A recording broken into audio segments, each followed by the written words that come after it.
They've got these banker boxes of 90-page decks underneath their desk that they are never going to read because they asked 25 agencies, which might seem like not very much, but you have to read those decks. Are you the person that has to read those decks? You won't want to. And so then you say, oh, I can't do that. I'll wait until the creative presentation. But even if you allow 10 people to come to the creative presentation, holy, that's a lot of info that you have to then sift through at the back end. That's why then from a scheduling perspective, they go off the rails. You'll talk to agency and say, hey, you were in a pitch a little while ago. What happened with that? Don't know.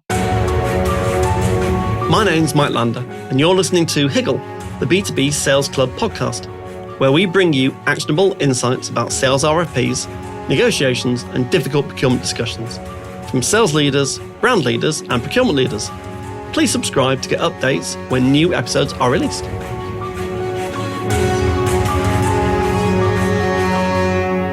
Leah, thanks ever so much for joining us on Higgle and the ICA joint podcast for this session. Thank you. It's great to be here. I'm really looking forward to this. Over a few weeks, we exchanged emails, had a couple of calls and said, rather than writing some blog that probably no one will read, why don't we do an audio version instead? So, because the audience is listening going, what's going on? Leah, do you want to explain who you are, what you do, and something unusual about yourself? Absolutely. So I am EVP and I handle strategic agency operations at the ICA, which is the Institute of Canadian Agencies. We support and represent agencies across Canada. A lot of what I do is about encouraging agencies to articulate their value. I support them in understanding negotiation and help them to be strong, thriving businesses. My background was agency side for about 20 years before I came here. And on the operations side of things, I did all of those things for each individual agency that I was at, and then thought I'd switch my attention to the industry in totality. That's why I'm at the ICA. Something interesting about myself, I have 3 Shelties, which always is confounding to people. I often get asked if I am a dog walker when I walk my dogs. And I'm like, yes, I limit it to Shelties. I only dog walk for Sheltie owners. We're capped at 3. Very good. I would love more, but that's my strange, why Shelties? They're crazy dogs. I was going to say, so for those people that don't know the Sheltie breed, and I certainly don't, we have Spaniels. They're crazy. What's unique about Shelties? They're very, very sweet dogs. They come from the Shetland Isles, obviously Shetland sheepdogs. They are just very smart. And I think anytime you get a smart dog, they are always working things out. They know exactly what you're doing. You can't pull the wool over their eyes at all. They love to herd. They love to triangulate us. So they'll always be around the room, like at the exit, making sure we can't leave. They love when we come home, not a fan of when we leave. So they love keeping everybody together. They love the family unit. They do. Sweet. Spaniels are very similar. They love the family unit, definitely. So we've got a discussion, a kind of headline topic. Before we get into the headline topic about agencies and BD, unrehearsed, Leah, because that's far more fun, just in terms of where the market is in the Canadian market over the last kind of 12, 24 months, where is the market? What's going on from an agency and brand perspective, do you think? Yeah, I think that it's been a struggle. The past 24 months, definitely 12 months have been a struggle. We're all trying to figure our way through the chaos, the economic chaos. We're trying to find our place. We're trying to keep our businesses strong. Inflation has been a problem. Inflation, of course, is going to hit any professional services business because it takes more to pay your grocery bill and your mortgage. And so what are you going to do? You have to pay your people more. And sometimes that reality does not flow down to your contract in real time that you have with your client. And so we have seen a lot of brand movement from agency to agency, and that's not always great. That's not great for brands. It's not great for agencies. We like consistency. We like year over year being able to build. And sometimes that over the past 24 months, there's been a lot of movement. Let's now get into the subtopic of agencies need stronger BD strategies that focus on long-term relationship building rather than just RFPs, referrals, and hanging on to existing clients and a bit of organic growth. Do you want to just talk about what you see in terms of BD strategies overall? And then we'll dig into something about account management, about trust-based negotiations, etc. Yeah, I think a lot of what the business development strategy is across our industry here in Canada, but I think it's applicable to the US and the UK as well, is that it really has been driven over the past 2-3 decades by the RFP, the commodity price-based RFP. And that has done a couple of things to our business development. It's made us very short-term thinkers. It's made us use our fast brain. We get into situations and we're like looking at page 3 of the RFP and they've asked for X, Y, and Z, and I've got to get it. I got to do it or I'm going to lose. So it makes us race to the bottom. Any race to the bottom is going to put us into a commodity mindset. It's really devalued what we have to offer brands and what we have to offer clients. So I think it's not just about that RFPs are commodity, but it just creates a bad environment for how are we going to move forward and do what is actually needed for this brand? How are we going to get the best out of our people and our agency to actually take us where we need to go? So RFPs are fine. At the end of the day, the whole mechanism, the process, if you need another agency, if you're going into a different strategic market and you don't understand it, or you have a product that you're coming out with that you need a different agency, that's fine. I get agency search, I get RFPs, but it's the current structure of them. It's what is asked within the RFP that makes it short term. I don't hate on them. I don't hate on the idea of agency search. But it's what we're asking. It's what we're asking for in the search that makes it short term, that makes it commoditized, and that isn't getting us to a good relationship. As an ex-procurement director, as you know, I used to be in procurement, and as a vehicle, a tool, a mechanism for sourcing supply of third parties across any category, they're a good tool. But like any tool in the wrong hands, they can be dangerous. They can be the inappropriate tool to fix certain problems. I mean, I saw one this morning that my view was that RFP is being used for the wrong reasons by the client, I believe, as an independent third party looking at it. And I think you're right. I think the problem is that the answer is always, well, let's RFP it. It's over $100,000 in spend. Let's RFP it. Well, why? What about talking to the incumbent and renegotiating? What about running a workshop where you've got 3 agencies, each have got 2 hours, and we're going to get all the stakeholders in a room and we're going to scope out what we need, and we're going to work out who's best at solving problems interactively. There's all sorts of mechanisms you can use to appoint a third party. I agree. And I think a lot of times people get kind of robotic about the thing and think, well, it is now 36 months and our bylaws say that we have to. And you're like, well, I bet if you look at the bylaws and you look at the policy really and pull it out, instead of just saying, well, Bob told us 10 years ago that this was the way it was supposed to work, look at the policy. And I would guarantee you it doesn't say that.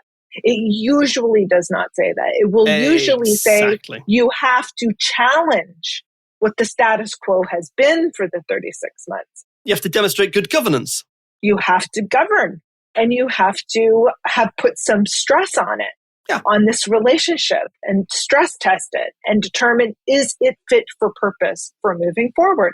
There are a number of ways that you can do that. But I think for me, fundamentally, my issue with the RFP process is because the work on the part of the evaluation team is held until the end of the RFP schedule. It's held to the end after we've had the spec creative shown to us. And then we'll figure out what we want to do, which one we like, love the term like, where the fit is, and we'll figure all that out after the fact. I think an RFP can still be well used, but it's got to be the evaluating team determining what it's looking for on the upfront. Do the work before you send the 50-page RFP out to 100 agencies. And obviously, in those two things, the 50 pages and the 100 agencies, I have issues with. Obviously, that's not going to help you make a decision. My goodness, if you were buying a dress that way, yeah, show me 100 dresses and I'll figure out which one I like. No one shops that way. With no criteria. Right, with no criteria, with no, like, show me every single dress that's ever been created and I'll decide which one I like for this specific event that I know or even I better, want. I'll tell you the ones I don't like. Yes. And then when you get through all 100, then you go, I don't like any of them. Oh, really? Let's start again. Let's start again. I will take exception to one thing that you said, and I am not a proponent of workshops. Ah, why not? I will tell you why. For me, that is just a fancy way of saying that you want spec work from the agency. Ah. And when you say spec work, what do you mean by spec work? Spec work is anything speculative. So anything that I would usually make money at, that you're asking me to do at either a reduced price or for free. But most importantly, you're asking me to do something that's high value, and you're asking me to do it in a vacuum, in a dark room with no proper briefing, with no relationship, with no understanding of what your goals are, your objectives, where you want to be in 3 years, where you want to be in 5 years, what the trajectory of the company is. I haven't had time to listen to the analyst calls. I don't understand what's on the mind of the CEO. I don't know the CMO. In fact, you're replacing your CMO in 3 months after I win this RFP. So there are a number of things. I understand how we got to thinking workshops would be great because it's better than just delivering creative. Better than presenting slides. For sure. But I think you're still evaluating someone without all the information that they need. And it is akin to a recruitment situation where you're recruiting a CEO. Do you have the CEO do a workshop, or do you have them actually send you their qualifications? Do you look through and get referral statements from different people that they've worked with?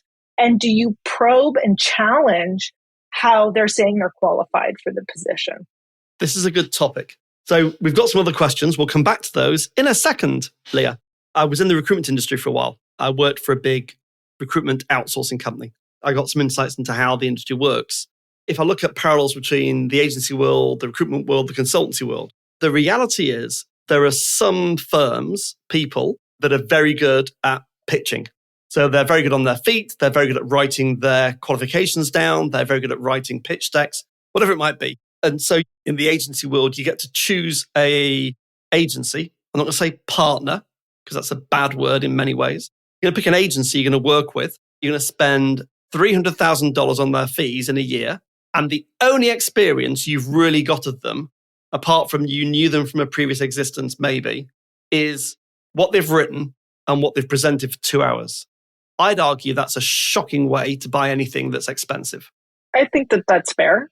But I think that when you've written a case study that really examines and tells the story of an agency's journey with a brand, and I would say you don't even have to name the brand. You can talk about the industry that you worked in. You can tell your story, tell how there were bumps in the road, tell how you overcame those bumps in the road, and show where it was effective. The results. Because at the end of the day, that is what people are buying. They're buying the results. Agreed. And they're buying the competency. That's what we want when we're recruiting someone. Yeah, we want the competency, and we want you to do this thing. We want you to move us forward. Every business is looking for business growth. So even if you're an executive assistant, how are you helping us to achieve business growth? How are you going to do that? How are you going to take care of the CEO so that they can manage? We're all part of the cog that is business growth, and the agency is no different. And I would say that then what you're doing during the interview process, which, come on, if you're hiring someone that's making $300,000 a year, you're probably interviewing them 3 or 4 times before you finally make a decision with a number of different people at the executive leadership. And so you are interrogating the case study, which is their resume. You're interrogating that and you're asking them very direct questions. When I consult with clients about how to manage an agency search, I say to them, ask them where it went wrong, because there is nothing that goes from A to B in life ever that doesn't have a bump in the road. Exactly right. And that's what you want to know, because bumps happen. In agency, it's just as chaotic as every other industry. So you have turnover. Clients say all the time, I hate the turnover. And I would push back and say, they don't hate the turnover. They're not babies. They know that people have free will. They're allowed to go from one job to the other. So what is it about turnover? It's the way the turnover was handled. It's not the turnover. It's the execution. It's that my account went to the dogs after this person left. Who's handling what? Where did it go? Was the next person that took over onboarded correctly? Or do I, the client, have to onboard them? Exactly. No client wants to do that. And so you're interrogating those things, just like the recruitment. You're saying, okay, so it says here that you have this competency. Tell me how. Tell me what. Tell me where were the negative things? Where were the positive things? And how did you get through that? So do we agree that the RFP process that's run most of the time is substandard at best and often broken? We do agree. It is substandard. And I think it is because there was no real thought around how do I take this thing that's been used for commodities and make it fit for purpose for this thing that is custom, costly, and really important to my business. It is us finding someone who's going to help us with our investment. A couple things happen, in my opinion, when they brought in RFP. And I think you can talk to some of those companies that started the procurement process with marketing firms. They were the ones innovating. And some of them will say, oh, we really did a disservice to this. And what happened? Oh, we kind of shot ourselves as brands. Exactly, as brands. In the foot. Oops. Because what happened was they just applied something for commodity to professional service. As I say, it's not fit for purpose. Now, if they had rethought it and actually made it something that was to procure an investment rather than procure an expense, we'd be in a different place right now. We certainly would. So, for example, a tool that was used for commodity purchasing, true commodities, nails, screws, wood. Reverse auctions were invented. And procurement used reverse auctions for buying true commodities because you can truly standardize. You can specify exactly what the nail looks like and what job it has to do. And you can specify the volume and the delivery locations. It's a well-defined true commodity. There's a market price for steel in the marketplace. So you'd argue that could be a good use for a reverse auction. Absolutely. Using a reverse auction with agencies on their rate card is the most insane thing I've ever heard of in my entire life. It makes no sense. I'd say to agencies, don't participate. Just don't participate. Or if you do, God, if you have to go on rate card, geez, we're just buying rate cards again. But if you are going to just sell rate cards, which I think is a really bad idea, the rate card that you put into your bid, put that into the reverse auction and leave it there. Don't do anything. Don't follow the herd. Don't have a race to the bottom. Because I know, having been on the other side of it, when occasionally I've been involved in them and I refuse to use them after a while, we're not forced to use the lowest price. It's just a mechanism to drive the price down with no relationship to quality or deliverables or scope or anything. It's crackers. What are your thoughts? It is crackers. I don't understand it. And at the end of the day, can you imagine if that's how we hired people? We're going to hire a CEO. I know. Let's get 4 of them on a reverse auction about their comp package. That's a great idea. Sounds good. Oh, my word. Can you let's imagine? Let's do it. Why not? What's the worst that can happen? Well, the worst is you hire a crazy person. Maybe not great for, I don't know, business growth. Maybe it's not a good way of selecting someone. Maybe it's a bad idea. Yeah, maybe. Yeah, maybe it's a bad idea. I think what's interesting as well is that the RFP, when you're talking about sourcing nails, yeah, You want as many people to tell you about their nails as possible because you're building a database of nails. And that's great. And an RFP is beautiful for that. But when you're dealing with professional services, you actually want something that just explodes procurement's brain when I say this. You want people to self-select out. You want agencies to say, that's not for me. You know why? Because it is time consuming to look through an agency and what they have to offer. You know why? Because they're all unique. You know why? Because we're all made up of people. There can't possibly be one agency that is exactly like another. Yes, we can get into a whole big conversation about differentiation. We could, yes. It'd be a long discussion. It would be very long. That's for a different podcast, maybe. But we're made up of people, and we're made up of different executive leadership committees and different CEOs and agency leads. And so we're going to be all different. We're going to go at things in a different way. And so you want agencies to be able to make a go or no-go decision. Completely opposite to a commodity RFP. You want everybody to participate. In an agency search, you want as few people as possible to participate, because what ends up happening, Mike, is that people cannot handle the amount, and this is what I'm talking about, the evaluation team, the work on the upfront of the search or on the back end of the search. And when there are too many agencies involved and they've got these banker boxes of 90-page decks underneath their desk that they are never going to read because they asked 25 agencies, which might seem like not very much, but you have to read those decks. Are you the person that has to read those decks? You won't want to. And so then you say, oh, I can't do that. I'll wait until the creative presentation. Right. But even if you allow 10 people to come to the creative presentation, holy, that's a lot of info that you have to then sift through at the back end. That's why then from a scheduling perspective, they go off the rails. You'll talk to agency and say, hey, you were in a pitch a little while ago. What happened with that? Don't know. No idea at all. Never heard back. Exactly. Because the team is in a tailspin. I wasn't a creative director in an agency. However, what I do know is if 5 agencies come to, let's say 3, let's say we've been smart and down selected to 3, and you're going to come and present to us, and we've given you a little caselet, and you're going to come and present. And part of the presentation is we've said, could you bring some creative ideas? What I used to say was, please do not spend weeks and weeks. I do not want free creative. That's not what I'm after. I want to understand, how do you come up with ideas? What kind of process do you use?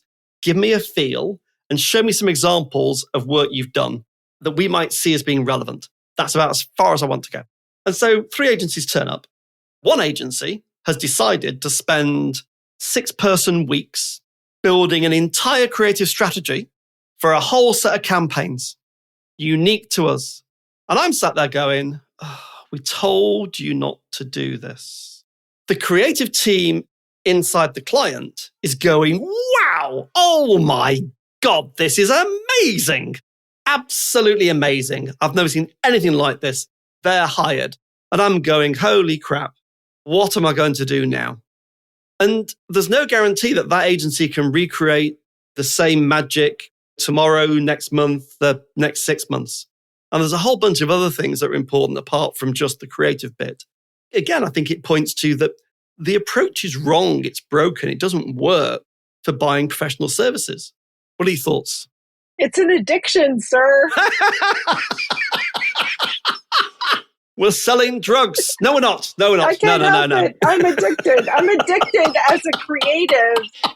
Like, listen, I hate to say this because I understand I've lived through many, many, many nights of this kind of behavior. Literally, nights. Of folks getting into a room and wouldn't this be cool? So, yeah, you bought something cool. They came up with something really neat. There's a name for that. It's called art. And what you don't want to buy is art because you are looking for something that is going to drive your business forward. Absolutely. You are not looking for a pretty picture. So they're two different things. That's brilliant, Leah. That's the best description I've heard of it, by far and away the best description. Beautiful art is important in life. Beautiful creativity is important in life. But that's not how we should be necessarily selecting an agency partner to work with over a 3-year period. Because there's a lot of important things that you've got to figure out. And I think what's interesting, getting back to kind of how we opened up this conversation about business development and why do agencies struggle with business development? And it is because they are so intent on the status quo. We're going to do the same thing that we did yesterday. And it is not going to get them where they need to go. Unless a BD department within an agency is actually doing something different and being different and standing up for the value of their agency, they won't survive. I will stake my reputation on that. Over time, they will not survive because the agency cannot support something that isn't driving the business forward. And so we see in these departments at agency a lot of turnover because they can't be successful. You can't be successful as a creative professional services firm operating within a commoditized environment. If you do want to sell a commodity, great, because there's lots of commodities out there. Listen, things become commoditized every day.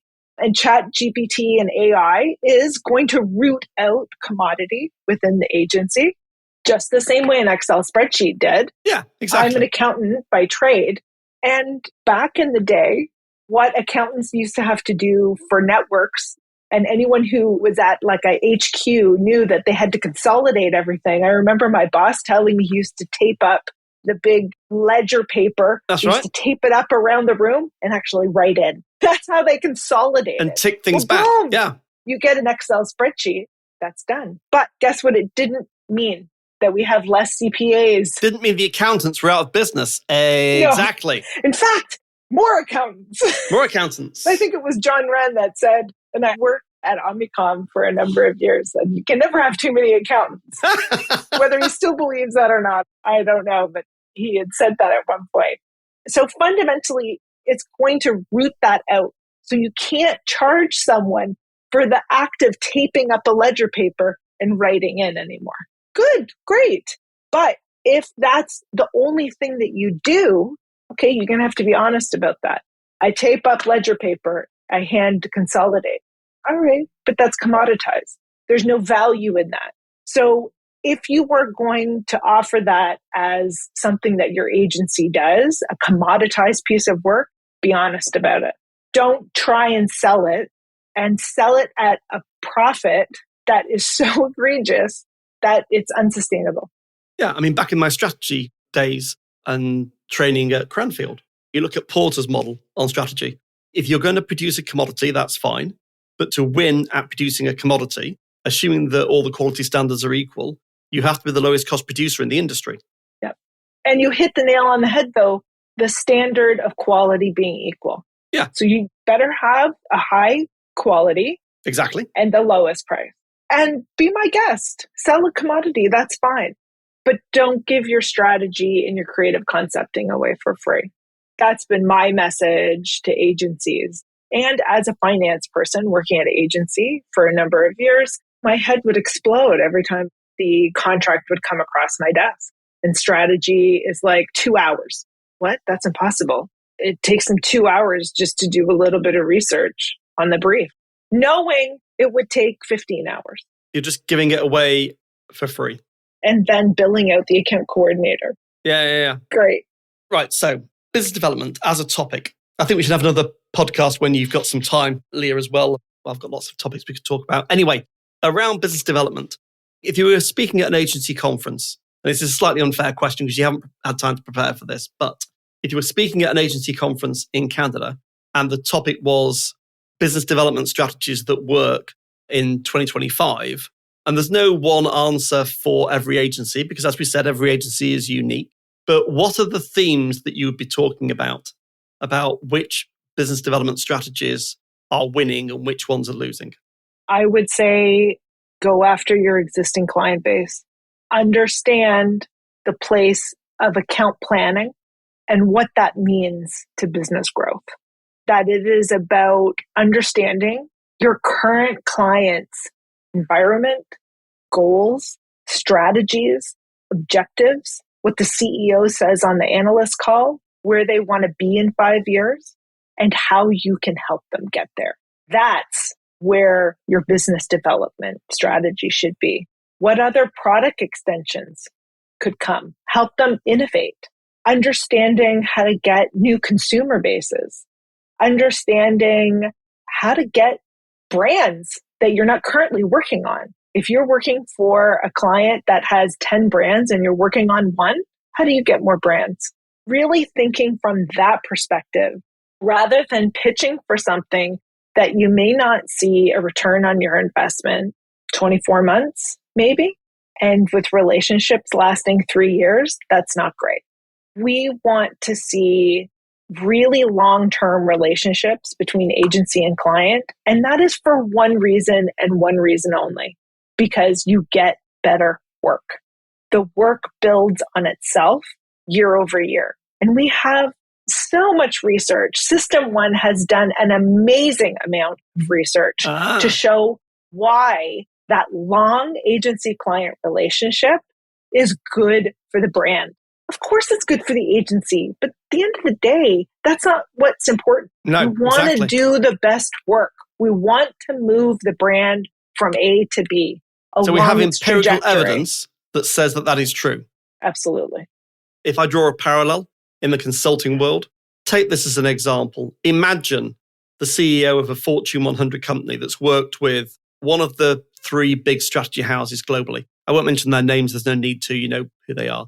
Do you think they go to retender every 3 years to reappoint a new strat house? No, they don't. They have very long-standing relationships with their clients for very good reasons, because they're the best thinkers probably in the world at solving those kinds of problems. They have amazing relationship development skills, and they go more than the extra mile to create true value for their clients. And they charge a very high premium to do that, and clients pay. And they only pay because it delivers results. And so you need to be able to articulate those results. And articulating the results and understanding the results can be difficult.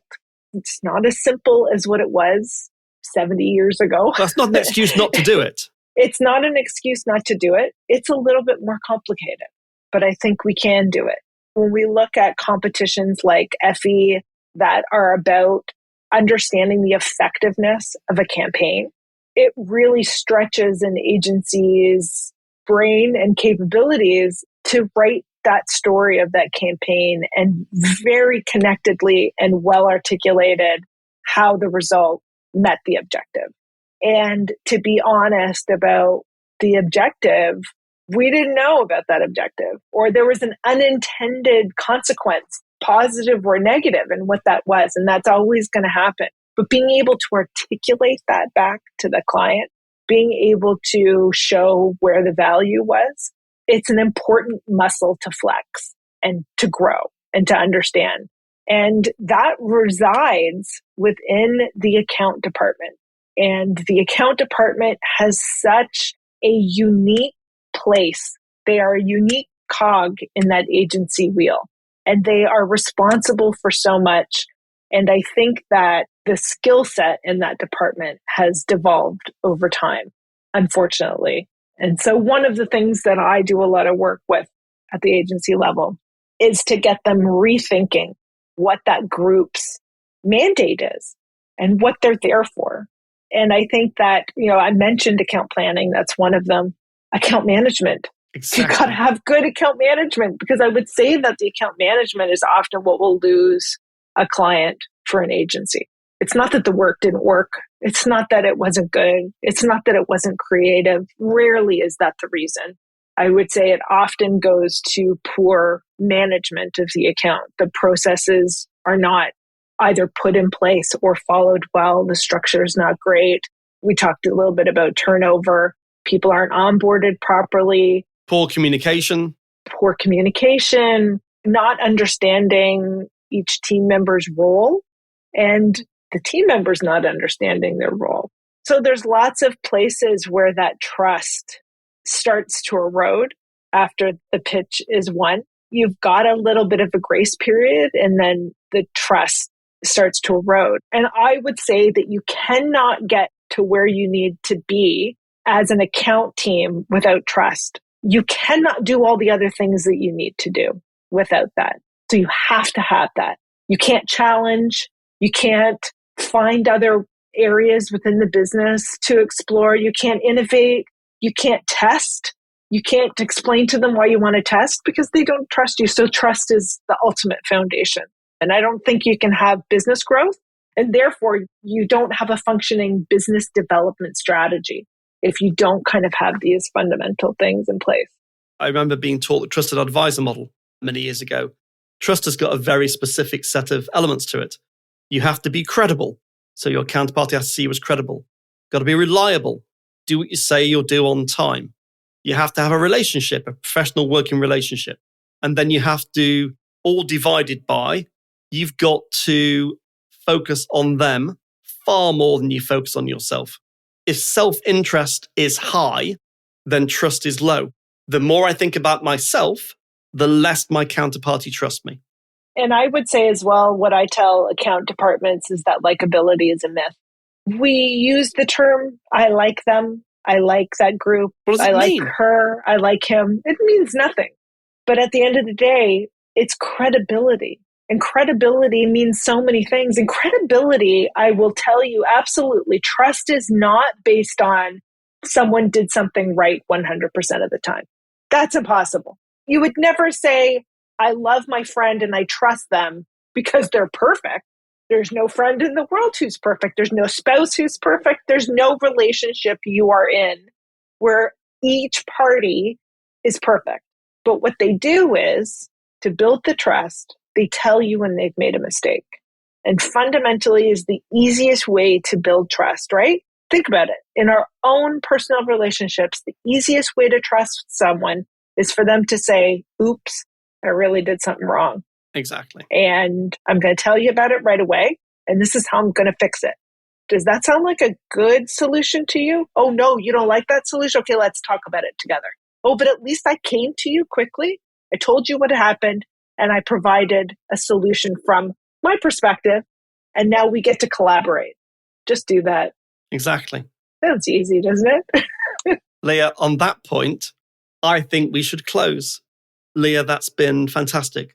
I know you're really busy. I really appreciate the time you've taken. I think it's been a really interesting discussion. I think there's more we could have in the future. That's down to you whether you've got time. But I loved it. I really enjoyed it. So thank you ever so much for joining and for doing a joint podcast. I've thoroughly enjoyed it. Thank you, Mike. It was a great conversation and lots more to talk about. Lots more to talk about. Leah, where can people find more about you? They can find out more about what we're doing at www.theica.ca. And on LinkedIn. I know you're on LinkedIn as well. I am on LinkedIn, Leah Power. You can find me. Easy peasy. Thanks, Leah. Thanks for listening to Higgle, the B2B Sales Club podcast series with your host, Mike Lander. Please subscribe so that you'll catch all the next episodes.